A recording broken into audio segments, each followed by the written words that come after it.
जय श्री कृष्णा। राधे राधे भगतजनों, आज हम कार्तिक मास महात्म्य के अध्याय 6 की कथा का श्रवण करेंगे। इस कथा में हम शालिग्राम का पूजन किस प्रकार करें, दीपदान किस प्रकार करें और करछादी व्रत किस प्रकार किया जाता है वह सुनेंगे। कल की कथा में हमने भगवान का मनुष्य अवतार किस प्रकार हुआ वह जाना था। अब आज आगे की कथा सुनते हैं। सब बोलो विष्णु भगवान की जय। ओम नमो भगवते वासुदेवाय। आइए अब कथा सुनते हैं। यह कथा सुनकर नारद जी ने ब्रह्मा जी से शालिग्राम के पूजन की विधि पूछी तो ब्रह्मा जी बोले, गंडकी नदी के उत्तर में 40 कोस दूर तक की पृथ्वी महाक्षेत्र कहलाती है। यहाँ शालिग्राम और गोमती चक्र पाए जाते हैं। गोमती चक्र युक्त चरणामृत लेने से मनुष्य को मुक्ति हो जाती है। शालिग्राम युक्त चरणामृत मनुष्य के लिए मोक्षदायी है। विश्वास एवं श्रद्धा से लिया गया चरणामृत रोगनाशक और आयुवर्धक माना जाता है। नारद जी बोले, हे परमपिता, गोमती चक्र का महत्व बताइए। ब्रह्मा जी बोले कि जिस गोमती चक्र में एक चक्र हो वह सुदर्शन, जिसमें 2 चक्र हों वह नारायण, जिसमें 3 चक्र हों वह अच्युत और 4 चक्र वाला जनार्दन, 5 चक्र वाला वासुदेव और 6 चक्र वाला प्रद्युम्न, 7 चक्र वाला शंकर्षण, 8 चक्र वाला नलकूबर, 9 चक्र वाला नव व्यूह और 10 चक्र वाला दशावतार कहलाता है। हे पुत्र, जो मनुष्य भगवान शालिग्राम का पूजन करता है वह अवश्य ही जीवन मुक्त हो जाता है। हे वत्स, पूजन का आधार है श्रद्धा। पूरी श्रद्धा के साथ भगवान का कीर्तन करना चाहिए। अतः जो मनुष्य पूरी श्रद्धा से कीर्तन में गायन करता है, वीणा, बांसुरी या मृंग आदि बजाता है, वह भगवान का अति प्रिय होता है। इसी के साथ ही यदि वह षोडश उपचार पूजन और निश्चित मंत्रों के द्वारा उच्चारण करते हुए भगवान की पूजा करता है तो वह भगवान का सर्वप्रिय बन जाता है। हे नारद, पूजन भले ही मंत्र अथवा क्रिया विहीन हो मगर श्रद्धा से रहित नहीं होना चाहिए, क्योंकि श्रद्धा से किया गया पूजन ही पूर्ण फलदायी होता है। नारद जी ने पूछा कि हे पितामह, कार्तिक मास में जो दीपदान किया जाता है उसका महत्व बताइए। ब्रह्मा जी बोले कि हे पुत्र, दीपदान के लिए दीप चाहे सोने, चांदी, तांबा, आटा या मिट्टी का हो, अर्थात कैसा भी हो सकता है। दीपक प्रज्वलित करके भगवान की प्रतिमा के आगे, तुलसी वृक्ष के समीप, चौक में, ब्राह्मण के घर में, वृक्ष के नीचे, वन अथवा गौशाला आदि में रखना चाहिए। जो श्रद्धालु आकाश में ऊंचा रखकर दीपक जलाता है उसके धन की वृद्धि होती है तथा वह देह त्याग करके वैकुंठ धाम को जाता है। जो ब्राह्मण के घर में दीपक जलाता है उसे यज्ञ करने का फल प्राप्त होता है। दीपदान करने वाला भगवान से इस प्रकार प्रार्थना करके कहे कि हे भगवान, मैं आपके निमित्त दीप जला रहा हूँ। हे पुत्र, अलग अलग महीनों में अलग अलग तीर्थों पर वास करने का भी उत्तम फल प्राप्त होता है। कार्तिक मास में मथुरा में, माघ में प्रयाग में और वैशाख मास में हरिद्वार का वास अति उत्तम होता है। सूर्य नारायण भगवान के तुला, मकर और मेष राशि का होने पर किए गए व्रत, नियम और पूजा अत्यधिक फलदायी होते हैं। इन महीनों में अच्छे कर्म करने से पापों का नाश हो जाता है।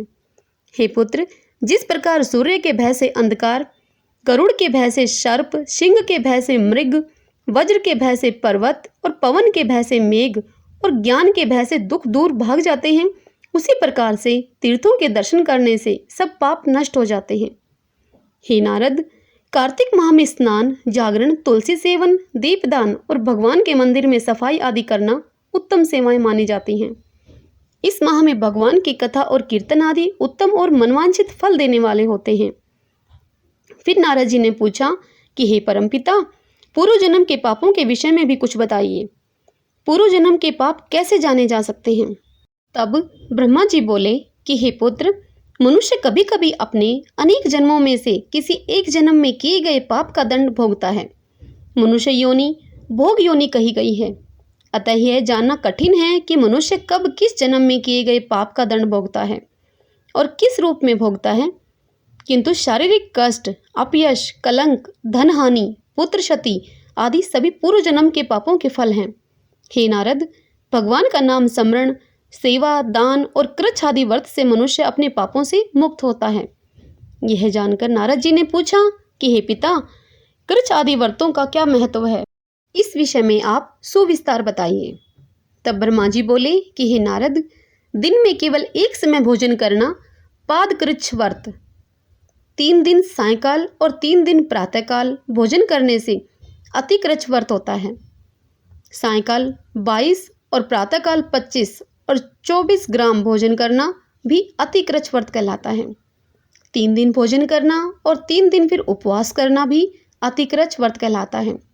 इसी प्रकार सायंकाल और प्रातःकाल एक एक ग्रास और 2 दिन बिना मांगा भोजन करें तथा अगले 2 दिन शुद्ध उपवास करें तो यह कृच्छार्थ व्रत होता है।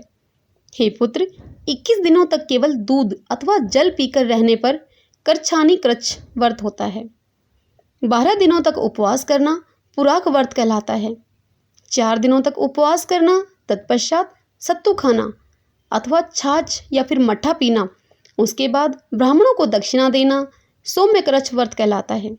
हे पुत्र, इस प्रकार व्रत करने, ईश्वर की भक्ति करने तथा साधु संतों की सेवा करने से सब पापों का नाश होता है। इसी प्रकार मनुष्य को तप्त कृच्छ व्रत, जल कृच्छ व्रत और पितामह कृच्छ व्रत करने चाहिए। हे पुत्र, तप्त कृच्छ व्रत में गर्म दूध, घी तथा जल एक एक द्रव्य प्रतिदिन पिएं और एक दिन उपवास रखें। उपवास करके उस रात्रि को जल में खड़ा रहें तो इसे जल कृच्छ व्रत कहा जाता है। ऐसा करने से बैकुंठ की प्राप्ति होती है। पितामह कृच्छ व्रत करके दिन में भगवान कृष्ण का पूजन करना चाहिए, जिससे साधक सभी लोकों में पवित्र होकर बैकुंठ को जाता है। कार्तिक सुदी छठ से 3 दिन केवल दूध पीकर नवमी से 3 दिन उपवास करने से बैकुंठ का वास मिलता है। 3 दिन तक अन्न खाएं और फिर 3 दिन तक व्रत करें तो यह पत्र पंचंग व्रत होता है। हे पुत्र, जो मनुष्य 1 से पंचमी तक केवल दही सेवन करे तथा एकादशी व द्वादशी को भगवान विष्णु का पूजन अर्चन करे तो इसे कृच्छ व्रत कहते हैं। इस व्रत को करने से श्रद्धालु को श्वेत दीप का वास मिलता है। हे नारद, शुक्ल पक्ष को प्रतिपदा से प्रतिदिन अपने अन्न उपवास को तोड़ने के उपरांत भोजन की मात्रा को एक एक ग्रास बढ़ाना और फिर कृष्ण पक्ष में एक एक ग्रास कर अमावस्या को निराहार रहना चांद्रायण व्रत कहलाता है। 1 ग्रास में व्रती उतना ही ले जो सामान्य रूप से मुंह में अच्छी तरह से आ जाए। हे पुत्र, आरंभ में जो गाय के 4 स्तनों का और फिर 7 दिन केवल 2 स्तनों का और फिर 6 दिन केवल 1 स्तन का दूध पीता है, उसके बाद 3 दिन केवल वायु सेवन कर जीवित रहता है, वह सोमपान व्रत करता है। यह व्रत सभी पापों का नाश करने वाला है। हे वत्स, जो मनुष्य कार्तिक मास में नियम पूर्वक गेहूं या चावल की दुग्ध, घृत, दधी और जल और पंचगव्य का सेवन करता है, वह सप्ताशक कृच्छा व्रत कहलाता है। इस व्रत को करने वाला विष्णु लोक का अधिकारी होता है। पलाश, बेल, गुलर का काढ़ा और गर्म दूध पी के एकादशी का व्रत करके द्वादशी को पारण करने वाला बैकुंठ का अधिकारी होता है। जो मनुष्य कार्तिक सुदी सप्तमी, अष्टमी, नवमी और दशमी को केवल जल कमल का सेवन करे और एकादशी व्रत करे तो इसे लक्ष्मी व्रत कहा जाता है और इसे करने से लक्ष्मी की प्राप्ति होती है। कार्तिक सुदी 14 को विधि पूर्वक व्रत तथा गौरी का पूजन करना चाहिए। व्रत करने के बाद गौ घृत से हवन करना चाहिए। हवन वैदिक मंत्रों से किया जाता है। इस प्रकार व्रत की पूर्ति हवन द्वारा करने से श्रद्धा बढ़ती है। ईश्वर अर्थात भगवान विष्णु के प्रति आस्था दृढ़ एवं स्थिर होती है। व्रत समाप्ति पर ब्राह्मण को भोजन एवं वस्त्र आदि तथा गौदान करना चाहिए। इस प्रकार कृच्छादि व्रतों का महत्व शास्त्रों में वर्णित है। व्रत ईश्वर को प्रसन्न करने का सबसे सरल माध्यम है। इससे श्रद्धालु को परम पद की प्राप्ति होती है। श्रीमन्नारायण नारायण हरि हरि, भजमन नारायण नारायण हरि हरि। ओम नमो भगवते वासुदेवाय। जय श्री कृष्णा। राधे राधे।